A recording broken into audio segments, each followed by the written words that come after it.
Hello and welcome to the Daily Space for today, April 26th, 2019. Thank you all for being here. We are here to try and put a little bit of science into your heads, and it's only going to be a little bit because there's not a whole lot of news today. Before I do that, I do want to give a shout out to my co-host Annie Wilson, who did the last 2 days for me and is currently road tripping her way across middle America to be here right in person for tomorrow's 10-hour celebration of 365 days of astronomy. You can see the graphic there. You can see all the audio has faded. That's weird. Can you hear me okay? I'm using the correct mic. Okay, we're going to go with the way it is. So tomorrow, April 27th, we are going to do a 10-hour celebration of astronomy with past and present hosts of the 365 Days of Astronomy podcast. Now, if you haven't heard of this podcast before, we put out a different episode every day of the year, year after year. And this is not us creating the content. This is the astronomical community creating the content and gathering it all together in one feed where you can come in and get everything from Deep Astronomy to Astronomy Cast to Ask an Astronomer, all in one place. So if you've never checked it out, give it a look and tune in tomorrow, pretty much any time during the day here in North America. And we will be bringing you guest after guest, astronomy piece after astronomy piece. Yeah. So to those of you commenting on the reverb, it was unintentional reverb. I have no clue why there is reverb. I will not try and figure it out since you guys really do like it. So Super Gimpo Man. The reason that we have it named 3,650 podcasts later is there have been a few repeats over the year, and we really didn't feel like going through and counting in detail. So yeah, we know we're over 3650, and we're not sure exactly where over 3650. So we're gonna go with a fluid name. Anyways, on to the science. Now, if you haven't heard already, well, you're going to hear it now. There is a fabulous new detection of Mars quakes. And these fabulous detections, and I'm setting everything up so that you can hear it loud and clear right here on the Daily Space. These fabulous detections brought to you by the InSight spacecraft on Mars. We don't know exactly what they are, but we do know they are consistent with the same sort of thermal expansion and contraction that we have sensed on the moon when when the moon had seismographs on it up until 1977. So I'm just going to go ahead and press play and we can enjoy this together.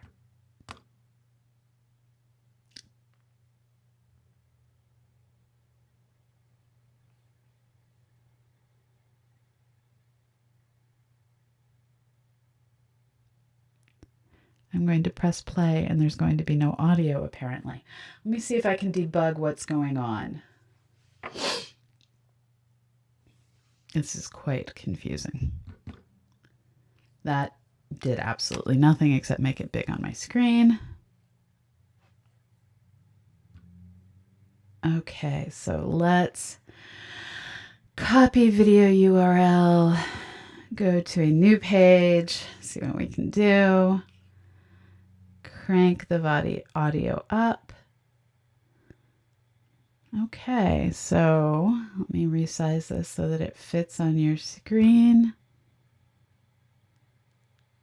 Let's try this one and see if this one decides that it's willing to be loud and awesome.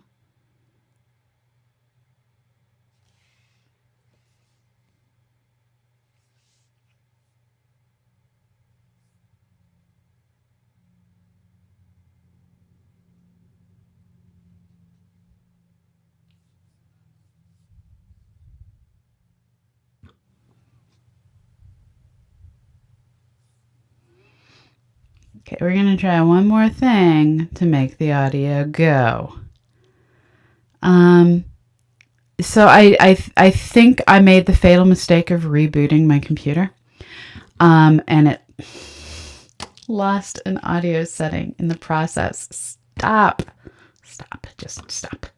Okay, we're going to add, sorry everyone for the day of chaos. Never ever install updates and reboot your computer. No, that's wrong. Always install updates and reboot your computer when necessary, but then check that all of your audio came back with it. Okay, so it looks like in the process of rebooting, it just dropped the audio. Let me add that back in. And here we go. So this is not raw audio so much as it's a detector detecting vibrations due to wind and then a Mars quake and then the robotic arm moving. Okay, let's see if this goes through.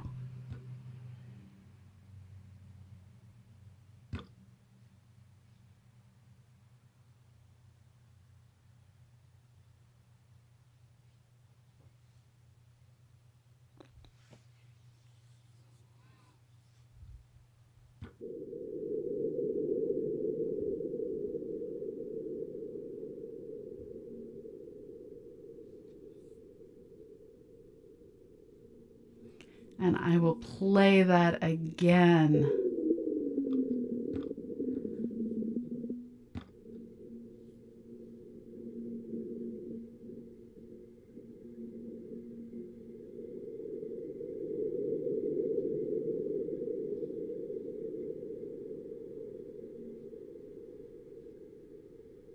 And now for the robotic arm moving.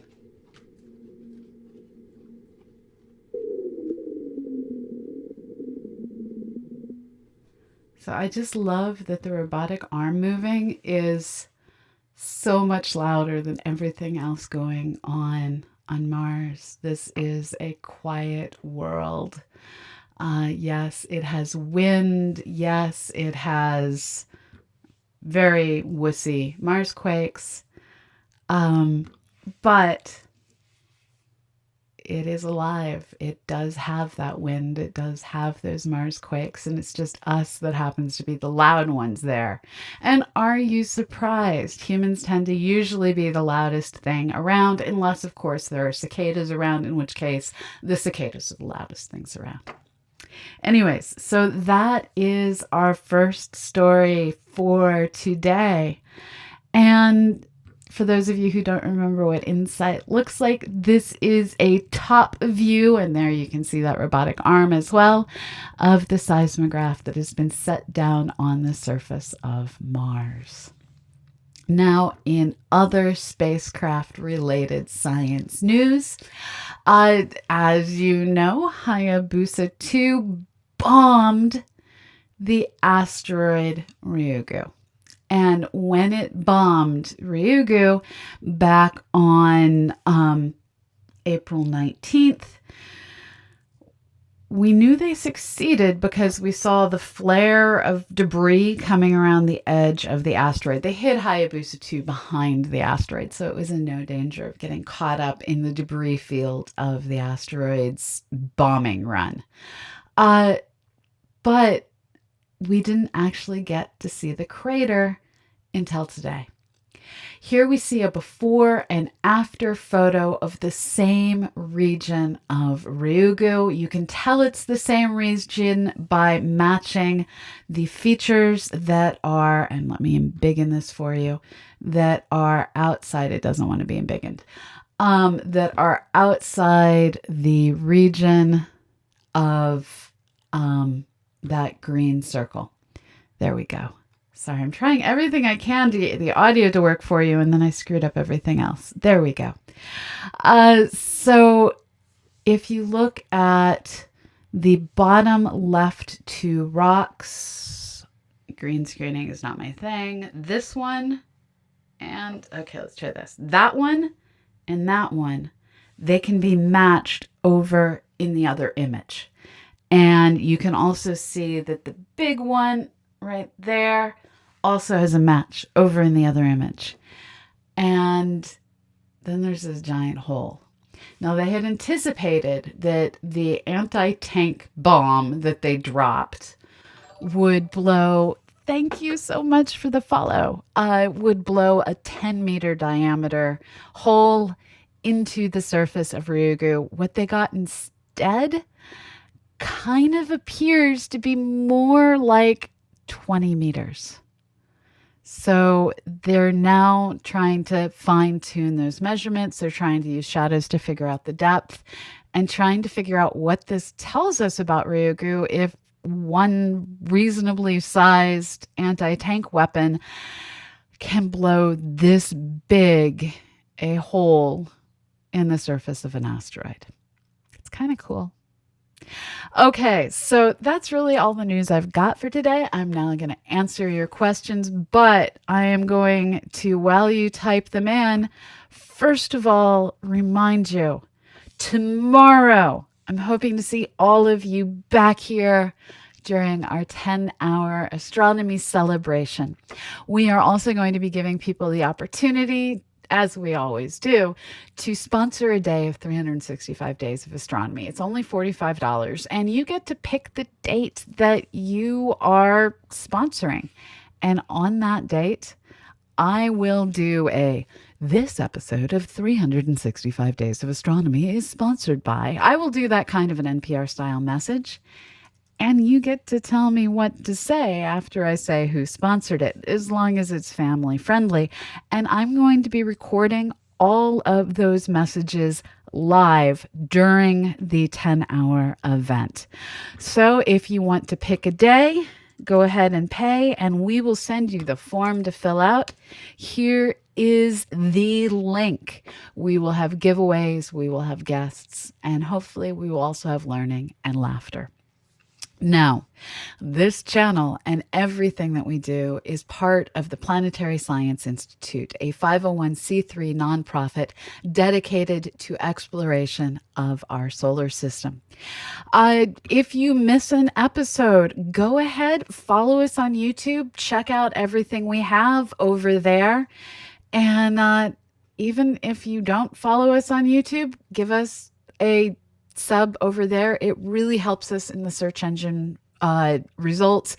This means people might be finding the Daily Space instead of the latest weird pseudoscience thing that got posted on YouTube.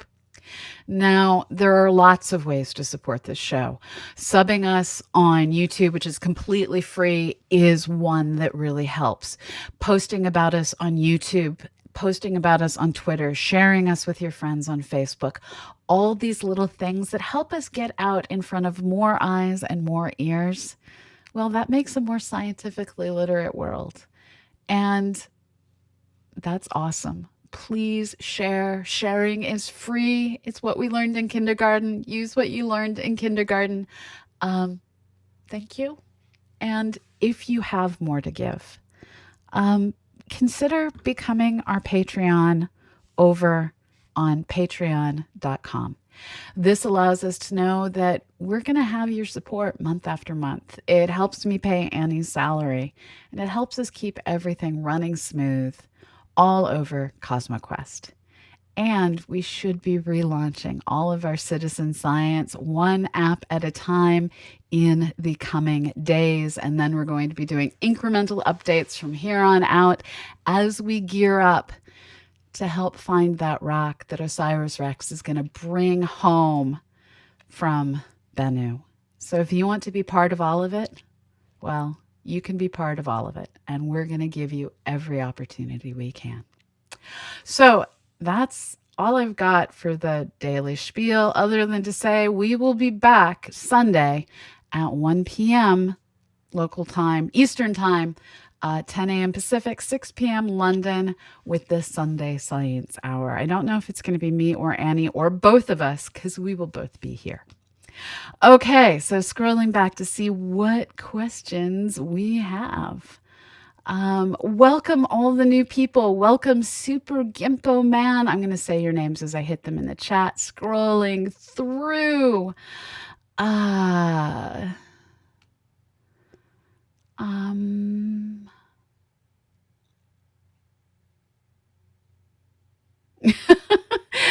love the comment on teleconferences, Revs Matt.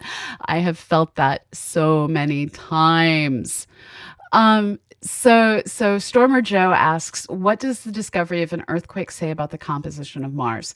Well, it would say a lot if it had been a bit stronger. The problem that we're running into is this particular Mars quake was so wussy, so low a magnitude level that they couldn't figure out where it was, and they didn't catch that multiple reflections with inside Mars that is necessary for them to be able to detect anything about the interior of Mars.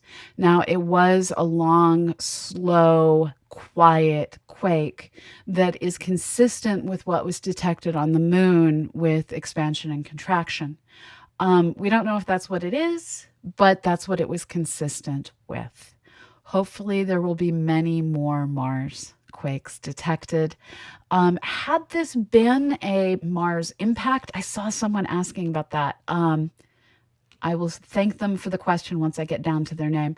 The reason that we know this probably wasn't a meteor impact is it wasn't the kind of sharp impact that the sharp boom that you get with an impact. Even if there'd been like landslides or something associated with it, the profile just wasn't quite right. Okay. So it isn't so much raw audio from Mars as it's the detection that the seismograph made. Okay, so Astro YYZ repeats Hoot Ma Root. You sound like a Pokemon character. Wrote, was saying to tag me, and you're the person that asked how we knew it wasn't a meteor. And it was just the profile of the sound. Different things make different noises. Bill Wink asks, what was the ordinance exactly? I don't know. I'm sorry. It should be Googleable. It's from talking to people who work on Hayabusa 2 that I know it was an anti-tank ordnance, shaped explosive. Let's see. Ironheart 50 asks, what would cause a Mars quake if there's no tectonic plate movement? It's the same kind of event as when you stick a cookie sheet in the oven and it fluxes from the heat. Things change size and shape as they heat up, as they cool down, and this flexes the surface of Mars. We also know that there are landslides on Mars. We've caught beautiful images of those. Landslides will be seismically detectable. And then, of course, Mars does get hit with rocks from space. All of these things have the potential to send the planet rocking. And we don't know that the world is completely dead geologically. It could be that there's still some magma deep beneath the surface that, well, lets loose a rumble and a burble now and then. This is what we're trying to find out. So Sammy Didajop asks, what is the gravity on Ryugu? Very, very little. This is an asteroid that's a few hundred meters across, and from what I understand, the force a human being would put on the surface of the world if they are standing on it is the same force that a piece of paper puts on your hand, just a single piece of paper when you're holding it. Of course, values vary depending on size of human and size of piece of paper, but it's that order of magnitude. Let's see what else is in here. The Raven Lillian says, what was the Boston start time for tomorrow? I was checking time zones and accidentally memorized the Sydney one. Oops.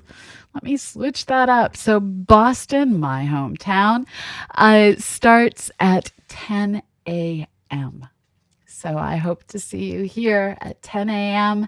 If you're a little late getting brunch, I understand. And if you need a place to go, Somerville, there's a whole bunch of great places in Davis Square. I used to always go to the Irish pub. Actually, I used to go to Johnny D's, but from what I understand, Johnny D's doesn't exist anymore, which makes me sad. Okay. that was a sidetrack.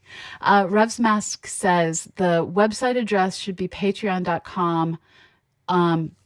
Did I typo it? I totally typoed it. Let me fix that and reshare it. Thank you for the catch.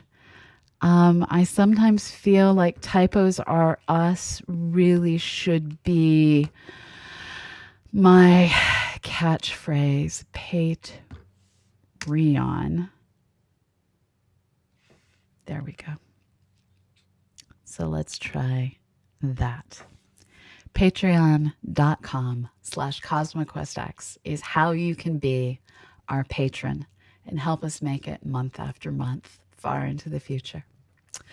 Okay. Yeah, I speak fluid, typo, and create it. I have Vanta black hair. Well, it's currently just mostly wet hair. I got up, ran some errands, came home, and my hair still hasn't dried after the shower post-errand. That was too much information. Sorry.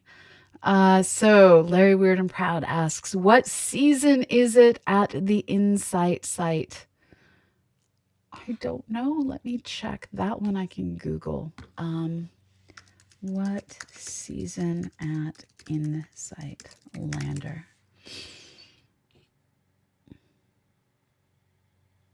Maybe I can't Google it. I don't know. I'm sorry. That's a really good question that I don't know the answer to. I will try and find that out for Monday.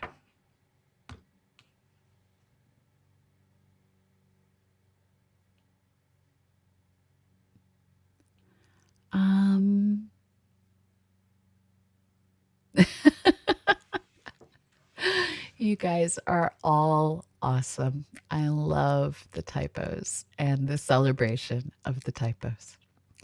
Okay, so that brings me to the end of your sets of questions. It has been a crazy 23 minutes, and maybe I should call it quits while I'm ahead on the typos and the random. We will be here tomorrow for 10 hours straight. We will have Annie here live. We will have probably other CosmoQuest members stopping by, but maybe not stopping on air. And it's going to be science. It's going to be science. So thank you for being here. My name is Dr. Pamela Gay, and I have been your host for today's daily space right here on twitch.tv/CosmoQuestX. If you ever miss an episode, catch up with us over on YouTube. We are youtube.com/c/CosmoQuest, no X, because we got the URL far too long ago. And share out the link with your friends who are asking about, hey, what's going on in space? And hey, even if they're not asking, tell them anyways, because they may be curious about the universe and just not know it yet. Let's inflict science on those we love, those we may not love, and just on everyone in general. Inflict science, people. This has been a episode that is it's sponsored by you. You sponsor this. That is produced by the Planetary Science Institute, working in collaboration with Youngstown State University. And we are going to end this episode and then raid some awesome individual. If you have any suggestions on who to raid, I am totally up for taking your suggestions. If you don't have any suggestions, I'm going to be looking on the Knowledge Fellowship to see who among the educational streamers is out there streaming. We don't want zombie pig brains. No. That was science news that I really don't want to hear. There's some things that always remind me of the line from Into the Woods. It's nice to know a lot, but maybe not. but a little bit not. Wow, can't talk today. So unless I hear other suggestions, I think we're going to, yeah, EJ was exactly who I was going to go for. So I'm going to raid EJ. He is doing Kerbal and is kind of awesome.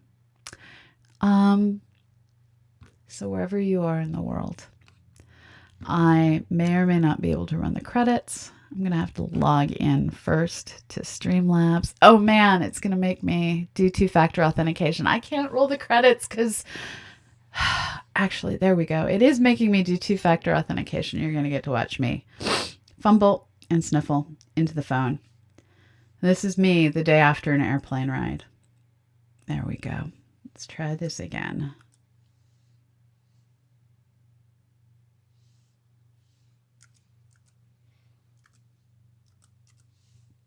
All this to run credits because saying thank you is important.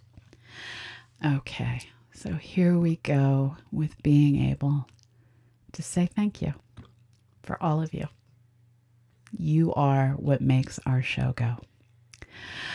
So thank you for helping us make the show go. We are going to raid EJ and keep the learning going. So wherever in the world you may be, have a fabulous morning, evening, or afternoon. And remember, get outside and look up. Bye-bye.